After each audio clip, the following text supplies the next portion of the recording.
Great Odin's raven! This is crazy. This is crazy. This is crazy. This is ridiculous. Okay, I'll go.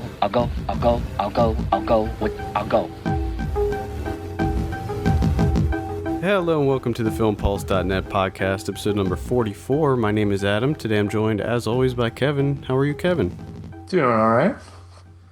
Doing all right? Okay, I'm doing okay, too. This is going to be a shorter episode because I'm actually in Pennsylvania on vacation, so we're going to try to keep things moving along pretty quickly today.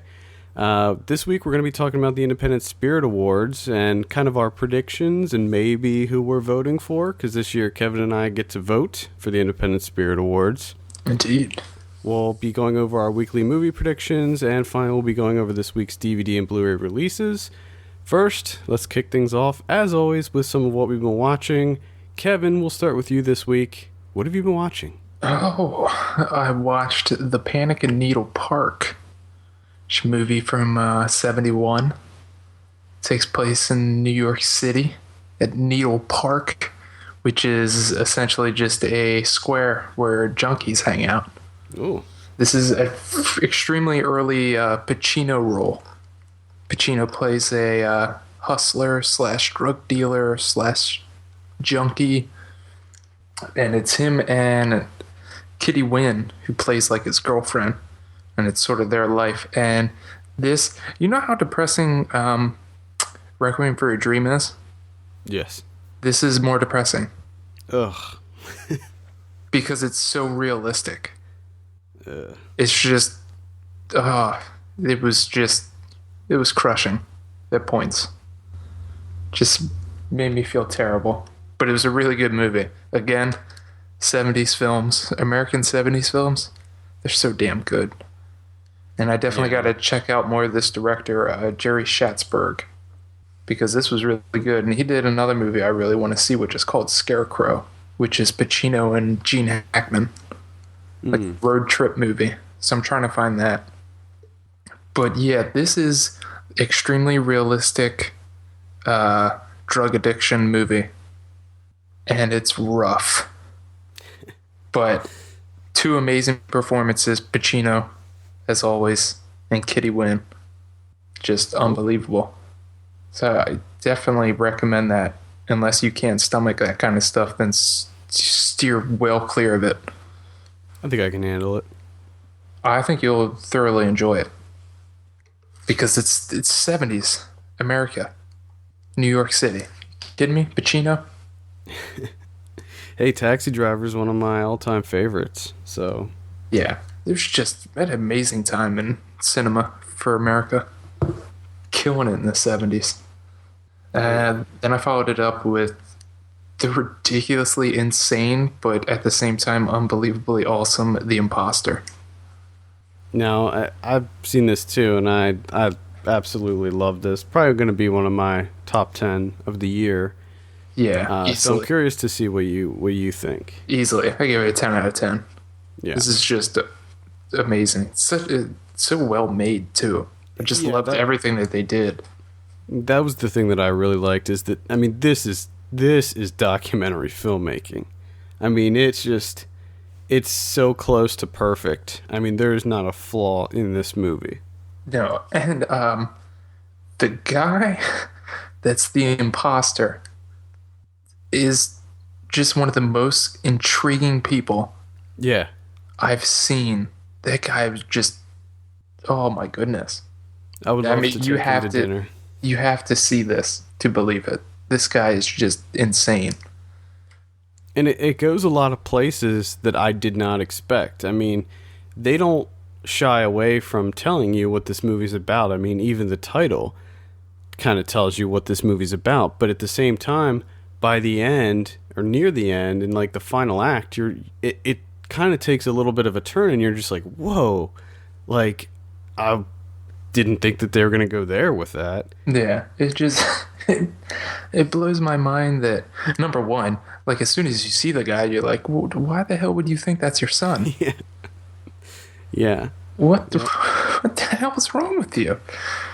And then the other thing was, when they show him, and this is definitely a spoiler, but when he's in jail, like he has a phone in a cell, and he keeps calling people. Yeah, calling other people. Yeah. And saying that, I'm your missing son, or I have information about this missing person. It's like, why do you let him have a phone? Yeah, that was weird. I didn't understand that. Why in the world does he have a phone in his cell? I have there's one little thing I want to discuss with you, but we're going to do it off the air because I don't want to give anything away, but remind me, and we'll come back to it. We'll come back to it. All right. And then I watched Simon of the Desert, which is a Louis Buñuel movie.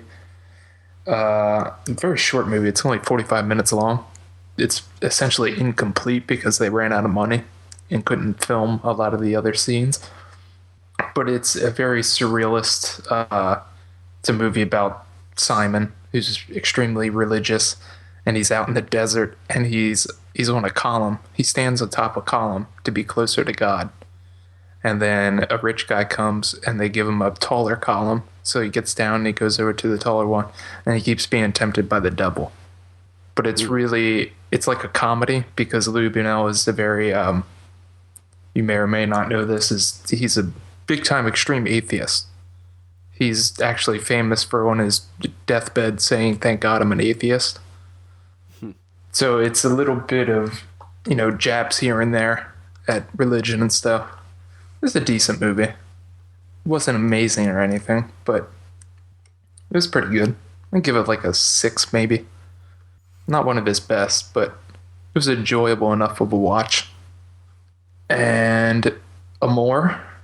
I watched Amour, which I know. I'll come back to that because I saw that too. Yes. And then I just got finished actually watching Doteca Pentathlon, the Duplass Brothers movie. What did you think of that? It was enjoyable. I found out that the Duplass Brothers, for me, or really any movie that Mark Duplass is in, has the same effect that Woody Allen movies have, where I don't love all of them, or even necessarily think that they're great movies. I just enjoy myself while I'm watching them. Right, and I would definitely say that about the Dodeca Pentathlon. I mean, it's a little film, there's not much to it, but at the same time, it just has this good heart in it that makes it really an enjoyable film to watch. Yeah, they do. I have to say that those two are really good at finding like a really nice balance with everything. Yeah, because in a lot of comedies, it's either all comedy and nothing sentimental, or it's a comedy at the beginning and then it gets serious and then there's no comedy. Yeah. They're able to balance it, and I think a great example is Jeff Who Lives at Home. It's a hilarious movie, but at the same time, it's very touching. Yeah. So I enjoyed myself during that one.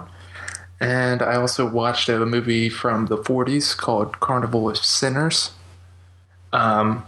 Essentially, a guy buys the talisman from this chef who has to sell it. You have to sell it at a loss, and you got to sell it before you die, or your soul is forever banished to hell.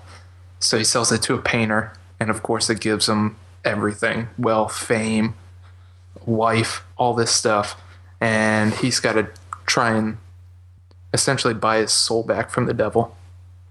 I mean, it was good. It was enjoyable. But two things that struck me as odd and hilarious at the same time. Near the end, all the people that own the talisman before get together to try and defeat the devil. And so they go through like a brief history of everyone that had it. So it goes from like a surgeon, a musketeer, a painter, a chef, all this stuff. But one of the guys is a juggler. A juggler. Why not? And I find it hilarious that juggling used to be a viable career option. The funny so he gets the talisman, he becomes the greatest juggler ever. Just huge, juggling for kings, everyone. And the way that he ends up dying is he's doing a performance for the king and queen, and he's juggling eggs, and for whatever reason he just starts throwing the eggs at the king and queen. So they behead him. I'm like, what the hell's wrong with you? Why would you do that? Maybe something possessed him. Maybe the talisman possessed him. Maybe. But I thought that was odd. And then there's also another character his name is Angel. Subtle.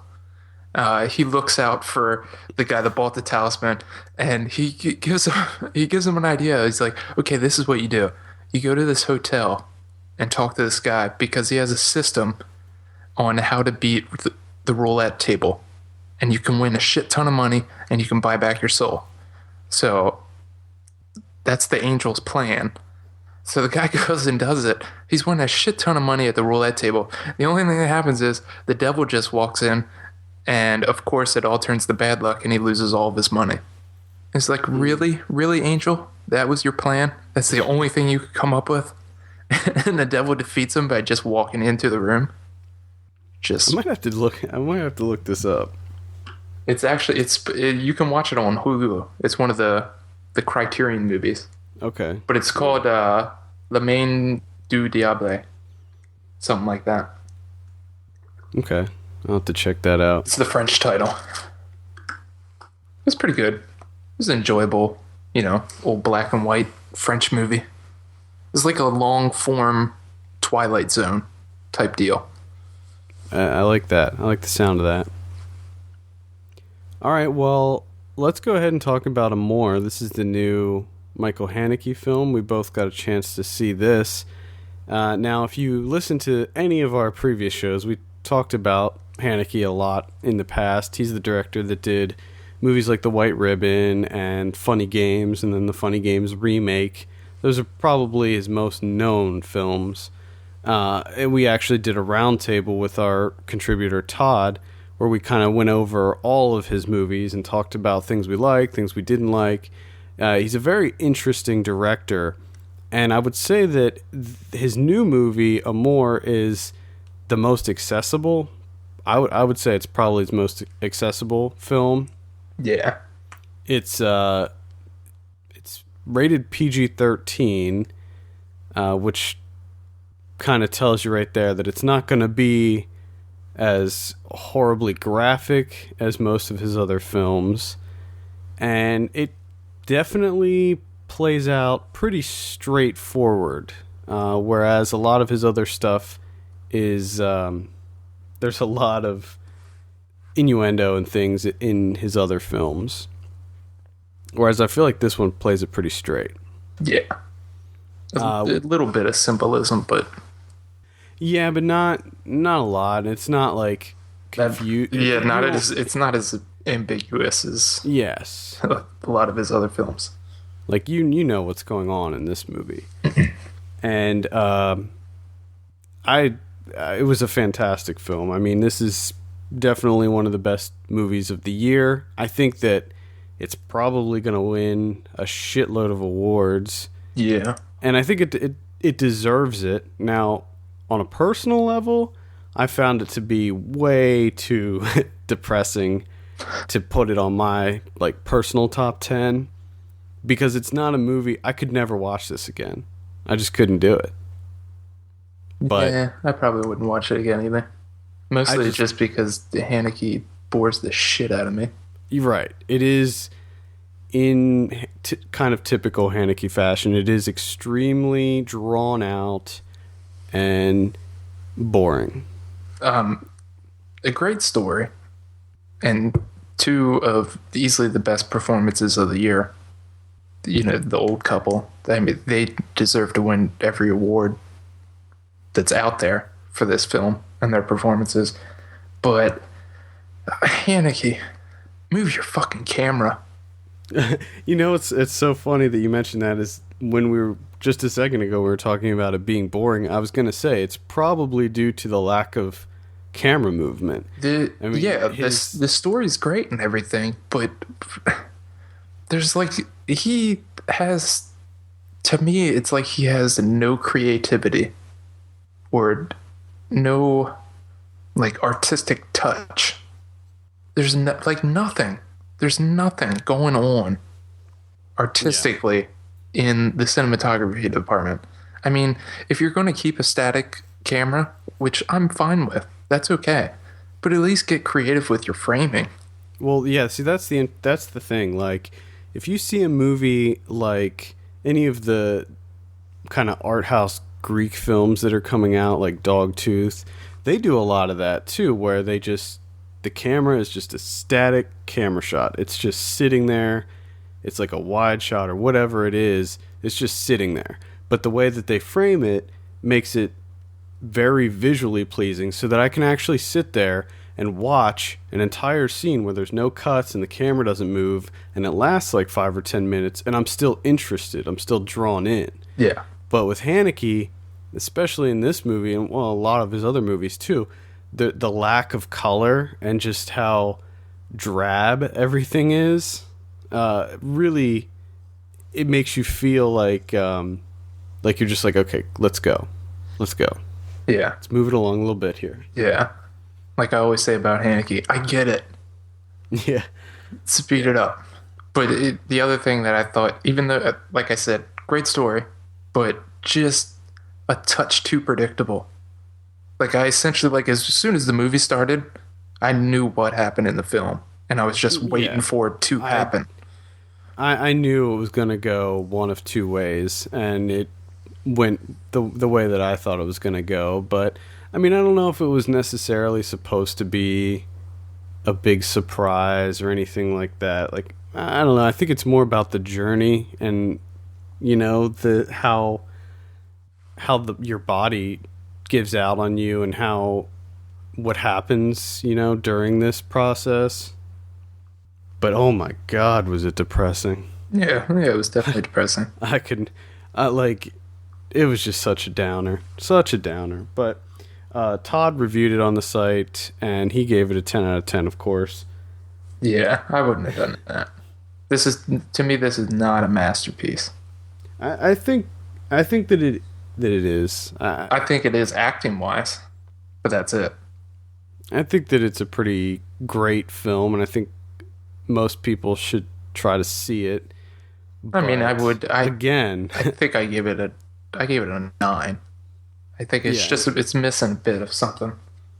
Again, like I said, I would not put this on my top 10 of the year. I think there are a lot of films that are better than this and just bring more to the table, I guess. I don't know.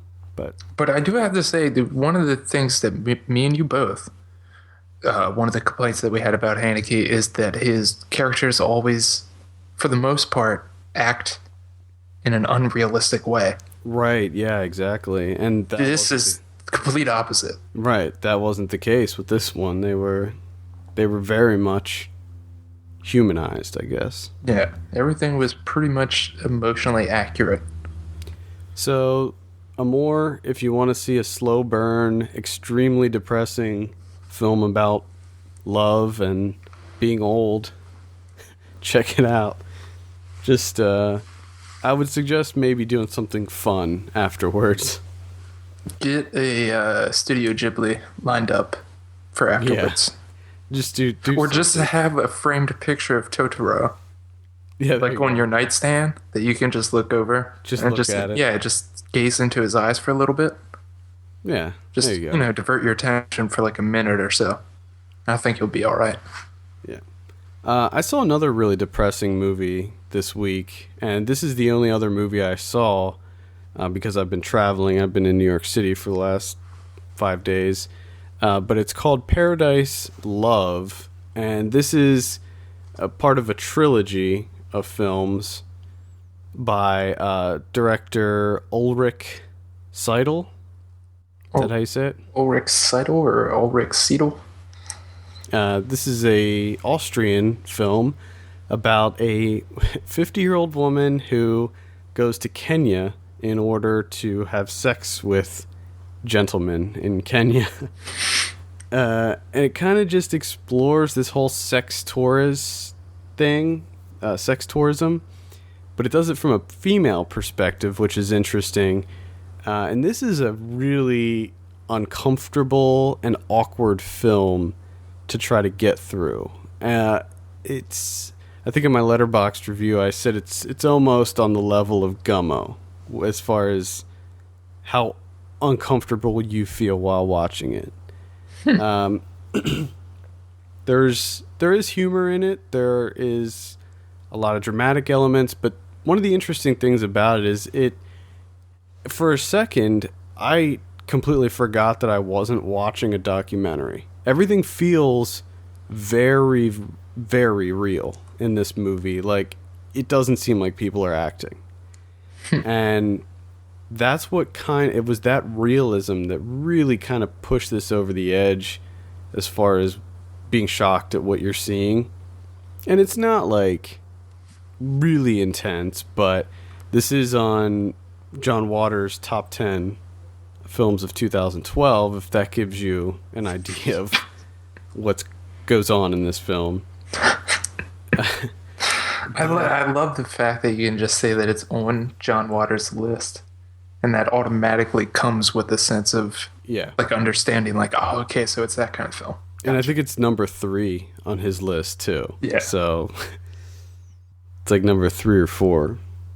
So that's even. But I am interested to see the other 2 films. It's Paradise, Love, Faith, and I can't remember the third one. I think the third one's Hope. Hope. Yes. So I don't know if they're connected in any way. I don't think they are. I don't think they are either. But I am going to check out the other one. I think Faith is the next one. So I'm going to try to see that when it comes out. I don't know if I can recommend it or not. It's a tough one to watch, but it's interesting. It looks great. The cinematography is awesome. It definitely has that European style to it that we love. But it was okay. I guess I'm still kind of sitting with it. I also watched the first half of the new Donnie Yen movie, Dragon. I can't remember. It's called Wu something in Chinese, but over here in America, it's called Dragon. We like to keep it simple. Yeah. It's really, really good from what I've seen so far. So I'll talk about it more after I've seen the whole thing. I'll report back next week. But so far, it is awesome. It plays out like. It's a martial arts film, but it plays out like a mystery where there's this like CSI guy who's trying to investigate these murders that took place in this village, and they use these like old techniques because it takes place way back. But it's awesome. The way that it's filmed is very, very cool. It almost plays out like Boondock Saints. When Willem Dafoe would go into the crime scene and kind of visualize it in his head about what was happening. Mm-hmm. They did it kind of like that, only better. So far, it's a definite recommend, but I got to get the rest of the way through it. So, gotcha. And that's all I got. So let's go ahead. We're going to skip over our Amazon Blu Ray deals because I just didn't have enough time to research them this week. We're going to just jump right into talking about the Independent Spirit Awards.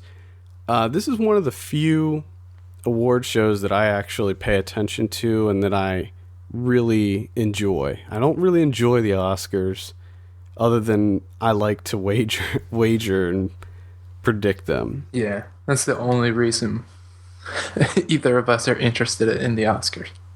The Independent Spirit Awards, though, I like a lot just because it's really promoting independent film, and that's something that we at Film Pulse like to focus on is independent film. So I guess we'll just go over some of the big nominations, maybe predict who we think will win or who we want to win. I don't think we need to go over everything. Maybe we'll just highlight some. The big nominees, I believe, are Beasts of the Southern Wild, Moonrise Kingdom, and I think Silver Linings Playbook got nominated for quite a few. Yeah.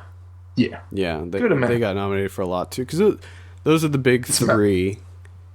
But I almost feel like maybe Moonrise Kingdom and Silver Linings Playbook shouldn't be necessarily in the running for that, but they always sort of have those ones that are on the toe the line. Yeah, I understand that they got to bring in some bigger titles to try to drive audiences and stuff, but I guess we'll start with the big category, which is Best Feature.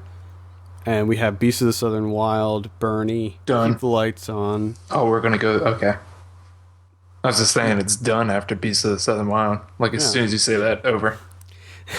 Well, I don't know. I mean, we'll see how it turns out. But I haven't seen Silver Linings Playbook yet. I've been hearing amazing things. I'm really excited to see it. I just haven't had the chance yet. And Moonrise Kingdom, I think, has a really good shot too. But I think Beasts of the Southern Wild has to take it. I think it just has to. Now, do you think Best Director, because Ben Zeitlin, who directed Beasts of the Southern Wild, he got nominated for Best Director. Do you think he'll win that? This is a first-time director, and he's going up against Wes Anderson, David O. Russell. Ira Sachs, Julia Elective. I don't know. I think I would probably go to David O. Russell. I think I would also go to David O. Russell with that because, I mean, with Ben Zeitlin, I don't know. To me, with the Beast of the Southern Wild, him being new, being a first feature, but also just from reading interviews and reading the information about the film, and even when watching the film, you could tell that this wasn't. To me, doesn't come across as the work of a director. It came across as like a work of like an artistic community. Yeah, I think before it wasn't just one guy. I think unless it's something that is like right out of the gate considered like a classic or something, you know, I think that you should hold off on giving awards to first-time directors. I don't know why I feel that way, but then again, at the same time, if they gave it to him, I wouldn't be disappointed or anything.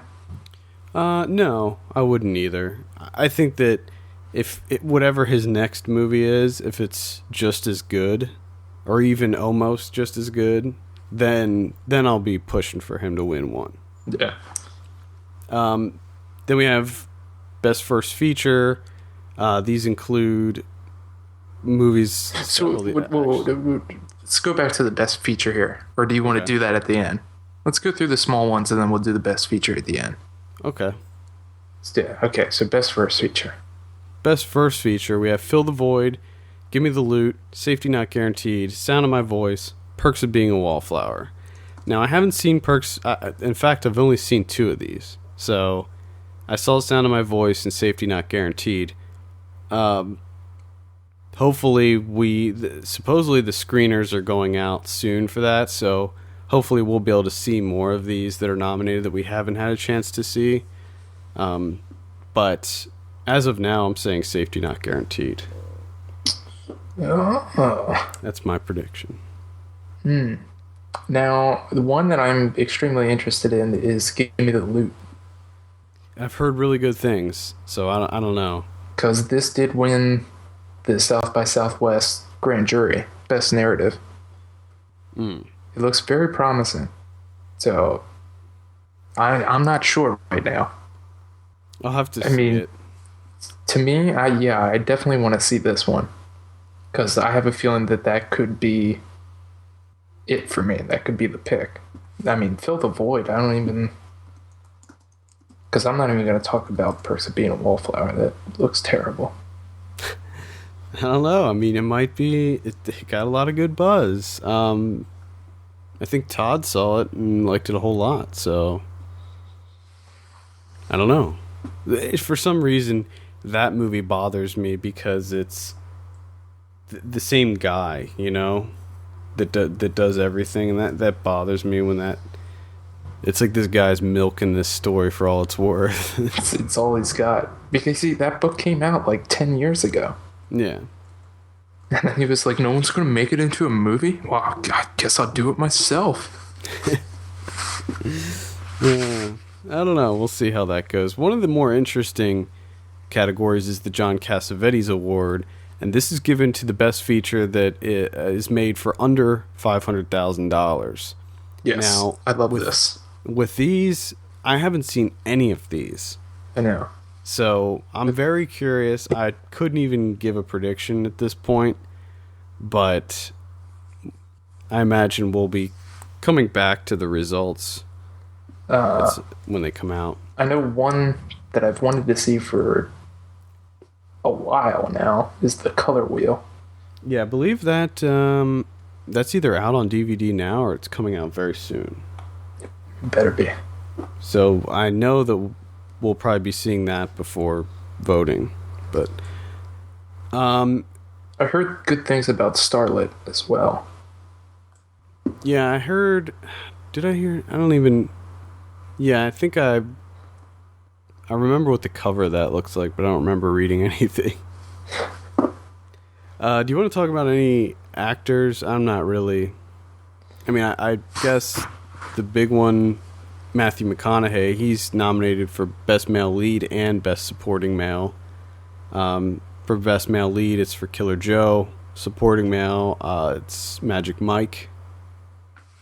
I really hope McConaughey gets at least Supporting Male this year. See, I would have to go with Sam Rockwell for supporting. Yeah, but I mean, I'm just saying that I hope McConaughey wins something. Because I think he really deserves it this year. I think that he was in multiple movies, all of which were good. And I just feel like this is his year. He deserves some recognition for that. But yeah, Sam Rockwell in Seven Psychopaths was outstanding. So I'd probably go with him for supporting male. Now, the odd thing for me is Best Male Lead. I'm looking at, okay, we got Jack Black for Bernie, Bradley Cooper, Silver Linings Playbook, John Hawkes for The Sessions, Thorin Lindhard for Keep the Lights On, Matthew McConaughey, and Wendell Pierce for Four. I didn't even hear about that movie. Yeah. But to me, I'm leaning Jack Black. Well, I don't know. I mean, if that was... I would say that role for him could be like a defining role. I mean, that was the best thing I've ever seen him in. So yeah, easily. But I don't know. Like, is the best role that Jack Black has ever been in worth an award for Jack Black? I don't know. Definitely going to be stewing over that one.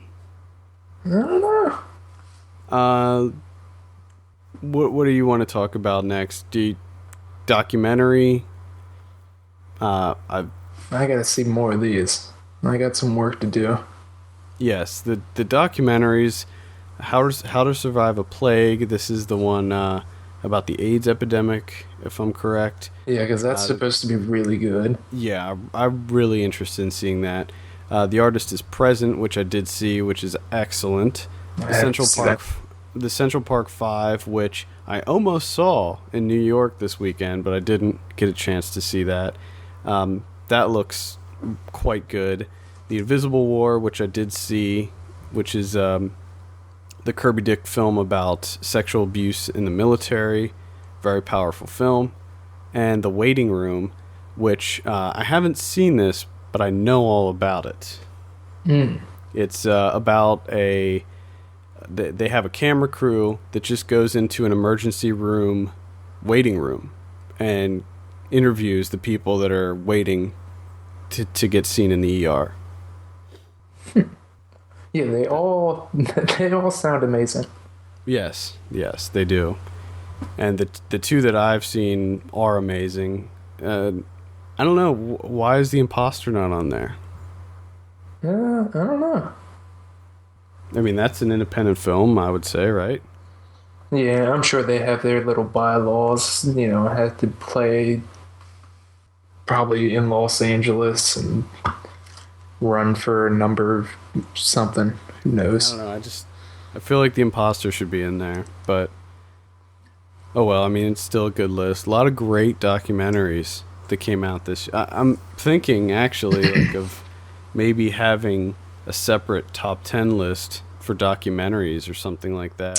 I was thinking the same thing.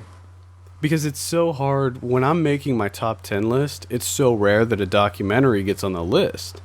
But I feel like, I mean, some of these documentaries are just mind-blowing.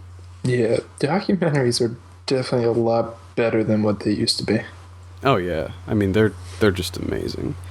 Then we have Best International Film, of course, Amour, Once Upon a Time in Anatolia, Sister, War Witch, Rust and Bone.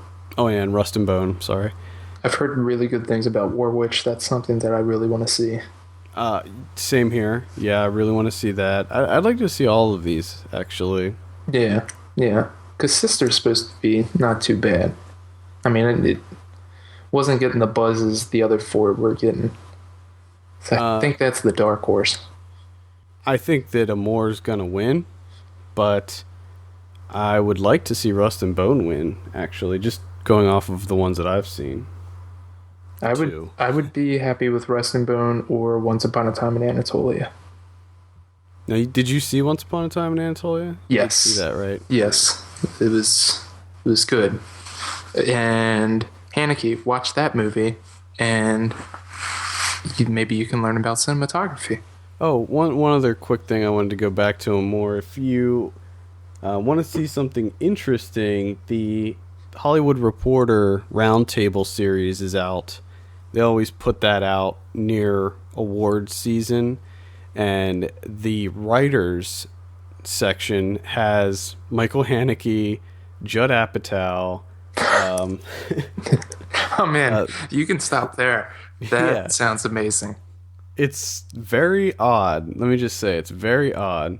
John Krasinski is in there.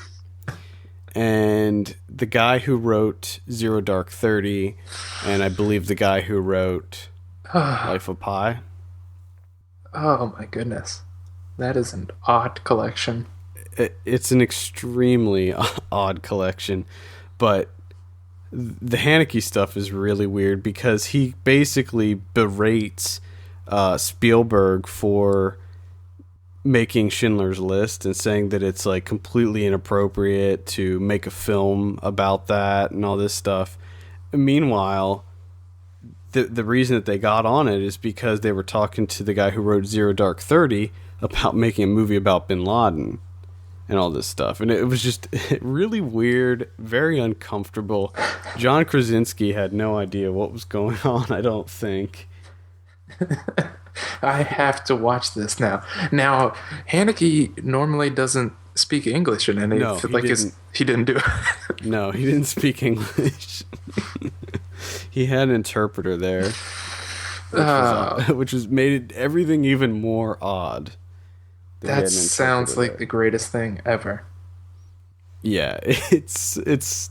Oh, I can't wait to watch that. The director one is really good. That one's really interesting, but the writer one is... That is like the great...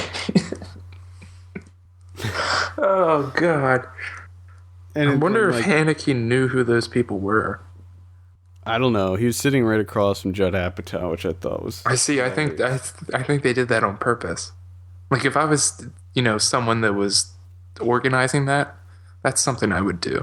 But I like, if we get Haneke, I want Judd Apatow, someone, and then we're going to sit them right across from each other. I don't know why they got Judd Apatow, because it's supposed to be like the people that are Oscar contenders, like you on the director when you have like Ben Affleck for Argo, Quentin Tarantino for Django, like the huge directors, David O. Russell, Ang Lee, and then you have John Krasinski and Judd Apatow. When what? Like, Krasinski's written like one movie? He wrote one movie. He wrote that new Matt Damon movie. Yeah. That's it. So, why is he there? I don't know. I mean, I like the guy. Oh, no, he did do Brief Interviews with Hideous Men, which he also directed. He wrote that? Did he write? Yeah. Yeah, well, he adapted it. Right. Well, I mean, I thought that was okay, but anyway. That's what I'm saying. It sounds like someone did that on purpose. It was... Just to entertain themselves. Yeah, it was very weird. Sticking with the documentary category, I want to talk about the Stella Artois Truer Than Fiction Award. The nominees for this are Leviathan, The Waiting Room, and Only the Young. Now, first of all, I don't think The Waiting Room should be eligible since it's already nominated for Best Documentary. And it's nice because, it's the 18th annual award, and it says here it's presented to an emerging director of nonfiction features who has not yet received significant recognition. Right. So exactly. You're essentially saying that your own nomination for Best Documentary is not significant. What I'm wondering is if it wins. If it wins the documentary section, is it automatically taken out? That's what I'm wondering. But I don't know too much about Only the Young, but Leviathan sounds really interesting. I want to see this because I don't know if you heard about this, but all it is yes. They take a bunch of those GoPro cameras and strap them on fishermen when they go out and work out in the ocean. Yes. It sounds really interesting. And the other thing is the crew, the film crew, has to do the job of the fishermen. Right. So they have to suck it up and do it too. And now this is made by like a director team, a tandem, but they're not even like film directors. Their previous effort was Sweetgrass, which was about like herding sheep in Montana, I think. Mm-hmm. I think the guy is like an anthropologist professor. And I remember reading that a lot of people are like pissed off at his movies because they're not your typical documentary. They're essentially what you said, just camera strapped on and just documenting, which technically it's a documentary. But a lot of people are getting pissed off at him because there's like nothing to it. Right, yeah. But I think this Leviathan sounds very interesting. I'm very curious to see this movie. Yes, I'm very interested as well. Okay, were there any other categories you wanted to talk about? I would just like to see a lot of these movies. That'd be cool. Well, we should be seeing almost all of them before the voting starts. Yeah. So we got a lot of work ahead of us. Yes. I mean, I think that I saw a lot of them. I mean, I'm kind of looking over like the general list, and there were quite a few that I have seen. So I don't think I have that much work ahead of me. The main thing for me is I hope to see Silver Linings Playbook. For the love of God, let me see that damn movie. I also noticed that Mary Elizabeth Winstead got nominated for Smashed. Yeah, I want to see that as well. Yeah. Yeah, I think, and props to Ann Dowd for getting nominated for Compliance. I was hoping that she'd get recognition for that. I'm actually right now leaning towards her. Well, I haven't seen The Sessions yet, so I don't know. And then we have Britt Marling. She did a great job, but not as good as Ann Dowd. Rosemary DeWitt, she was fine, but it wasn't anything mind-blowing. In Your Sister's Sister. And I haven't seen Middle of Nowhere, so I don't know how Lorraine Toussaint did. Yeah, I don't really want to see The Sessions. We have a review for it up on the site. Todd checked it out. I don't really care to see it either, but yeah, it looks like Oscar bait to me.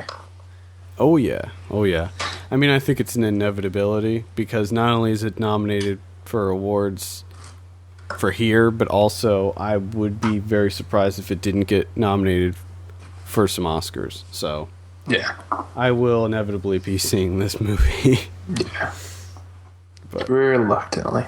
Yeah. All right. Well, anything else you want to add before we kind of wrap it up? Well, let's wrap it up with the best feature. Best feature.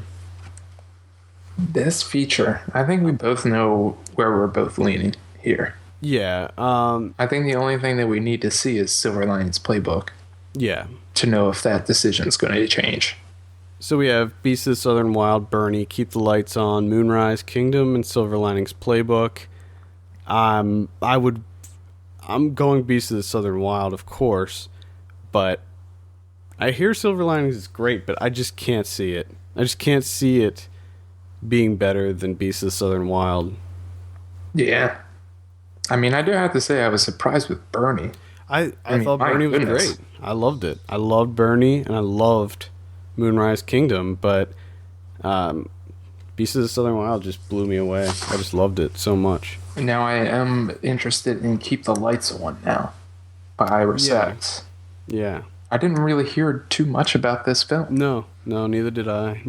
So that's the other thing I like about the Independent Spirit Awards is it always exposes me to at least a few films that I haven't heard of. Oh, yeah. Yeah, that is the best thing about it.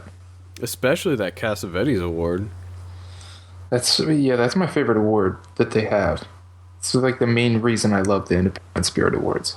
Because Cassavetes is one of my favorite directors of all time. So if you're, you know what I mean? If you're going to try and say that you're an independent film, you know, like society or award show or whatever the hell, you got to have something with Cassavetes. Right. Well, I think that does it. Check back after the awards. I think, when are they on? February 23rd? Yeah. I want to say February 23rd, yeah. Yep. The awards are going to be televised on IFC if you have that channel. I'm sure that there will be ways to stream it online as well. So we'll probably have the winners on the site, and then we'll probably talk about it, I would imagine, on the show as well afterwards. Yeah. So, all right, let's move on and talk about our predictions. Not a whole lot came out this week, hence the award show talk.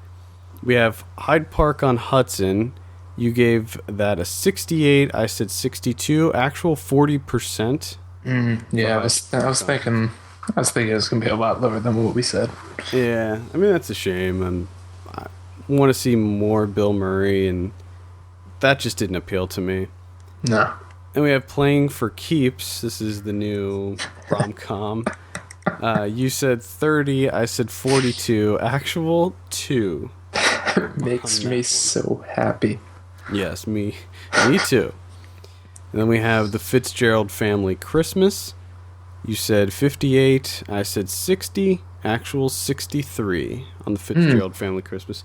I mean, those, like I said last week, those Ed Burns movies are usually pretty decent. You know, they're kind of all the same, really. Yeah. Plus, I also the white person version of Tyler Perry. And it's also like I feel as though Christmas movies get rated a bit differently than just a normal film. Well, yeah, you know, it's interesting you mentioned that because I just did a top Christmas movie list on Letterboxd, and I was thinking about it, and I was like, well, you know, some of these movies I'm going to put higher than I would if I was making a general list. Do you know what I mean? Like, do I like... I can't think of an example. Like, Gremlins. I put Gremlins and Die Hard on the list, and I might like Gremlins more than I like A Charlie Brown Christmas as a movie. But on a Christmas, as far as classic Christmas and my favorite Christmas movies, you know, one's going to be above the other. Mm-hmm. So, yeah, I think you're right. They do generally rate a little bit differently. Yeah, I think Ernest Saves Christmas. I don't know about that one. Well, they're going to reboot that soon, aren't they? I don't know. Ernest is getting rebooted, but I don't know if it's going to be... They'll get around to a Christmas one, don't you worry. Well, we could only hope.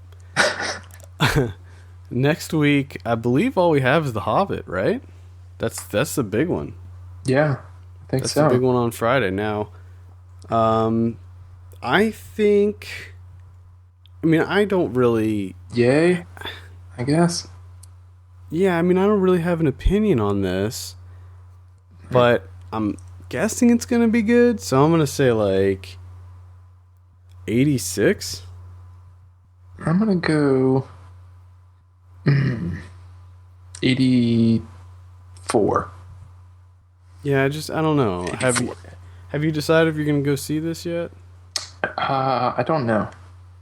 I feel as though I should. Yeah, I would love to go see it in 48 frames, but I don't think it's going to be playing anywhere. Yeah.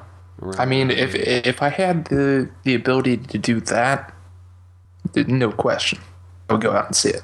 Yeah. Sucker for gimmicks. As a side note, they had the U.S. premiere of The Hobbit while it was in New York this week.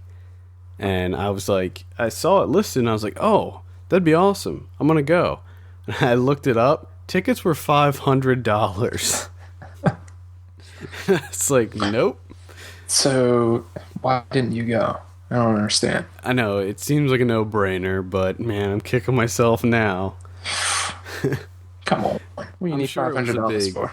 I think it was like a big thing, and like part of the ticket sales went to some kind of charity or nonprofit or something. It was through AFI. Okay.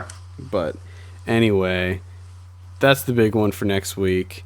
Let's move on and do some DVD and Blu Ray releases. This is for Tuesday, December 11th, 2012. Got a pretty big week coming out here. We got Ted.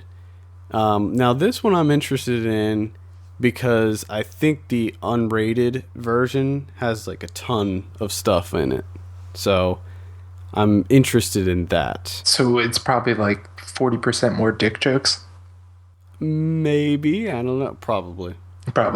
Or there's probably like another musical number. It could be. That's the number one thing I hate about Seth MacFarlane. Goddamn musical numbers. I don't know. I think some of them work. I think those are kind of hit or miss. But overall, I really enjoyed Ted. Yes. I thought it was very, very funny. Yes, I'm excited to watch it again. Yeah, I'm pretty excited to watch it again, too. While I'm here in Pennsylvania, my dad hasn't seen it yet, so I'm going to get it and show him. There you go. We also have The Bourne Legacy. This is a movie I will not be showing to my dad because it's not very good. If you're a fan of the Bourne series, you might want to check it out, but I can tell you right now, it doesn't hold a candle to any of the other ones. So, and then we have Ice Age Continental Drift. I don't know. I don't even know what number this is in the Ice Age series. 6? 5? 24? 4? If you include all like the short films and straight to DVD releases and all that crap. I think it's like 37 then. I don't even know, but I'm going to say that one's probably not worth renting unless you have little kids. And we have Mansom, which is the new documentary by Morgan Spurlock. This is about male grooming. The only reason that I would want to see this is because Jason Bateman and Will Arnett are, I think, producers on the film, and they're in it quite a bit. Yeah. Now, this side note, this is Play Instant on Netflix right now. Oh, there you go. So you can check that out. I have no interest in it at all. No. Like, it just doesn't seem... Like, I just don't care about that. And then we have Why Stop Now? This is the Jesse Eisenberg, Melissa Leo, Tracy Morgan film that is not good. And I would skip that. It's not funny. It's very annoying. I don't recommend that. Dreams of a Life. This is the documentary that we talked about a long time ago, actually, on this podcast. I would recommend renting this or maybe getting it on demand. It's not a movie that I would rewatch. It is kind of long, unnecessarily long, but it's still a very interesting story. So I'd say maybe check it out. Definitely check it out. And then we have Miami Connection. This is the film I just talked about. It was a couple weeks ago. Draft House Films put this out. You gotta get this movie, and they're putting it out on VHS. Yes, as well. Yes, special edition VHS version of this. So check that out. It's just so amazing. I want to watch it right now. Did you have any DVD? Are there any DVD releases you want to add? We had 2. We have 2 Criterion Blu-rays. The first one being the Qatsi trilogy. If you remember these little films, I shouldn't say little actually. These ginormous films from like the 80s. Well, I guess the last one was 2002. I thought that one was in the 90s. But the Koyan Qatsi, Pawa Qatsi, all those. Mm-hmm. So, I mean, I'm not a huge fan of these films. They're interesting enough, but I have to say, them being on Criterion and on Blu ray, I have to imagine they look unbelievable. So, yeah. I might be checking those out again. But the other one that I'm very excited about is Following. Christopher Nolan's first film is out on Blu ray Criterion. I remember watching this for the first time in my house. You got a copy of it. Yes, and it was unbelievable. I remember you brought it over because I believe we saw that after Memento, right? We both saw Memento. Yes. And loved it so much. We were like, oh man, we got to see if this guy made anything else. And then you found Following and brought it over, and we were both like, what? Yes, this movie is fantastic. It's so great.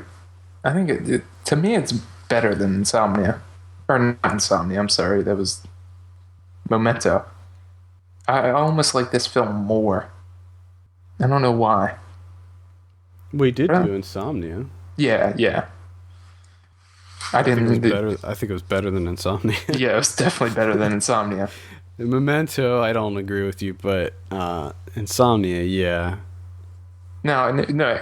If I was talking strictly film, yes, Memento is the better film. But for me personally, I think I might like Following more. But this has, digital transfer, all that good stuff. The Criterion gives you audio commentary by Nolan, a new interview with Christopher Nolan, has like a chronological edit of the film. Very interesting. And it also has one of his very early short films called Doodlebug. And it also has, they always throw in like an essay by a film critic. Yeah. Cool.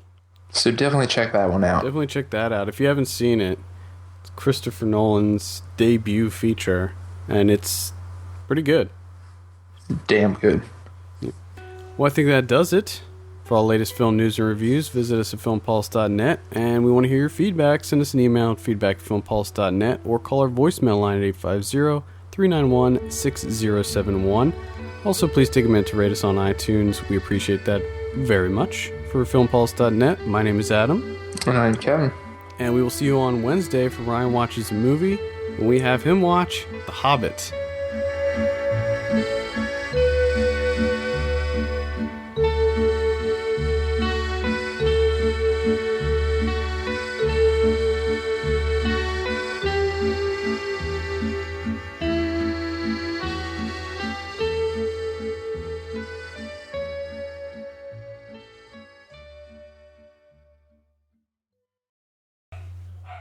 Hold on, dog's barking.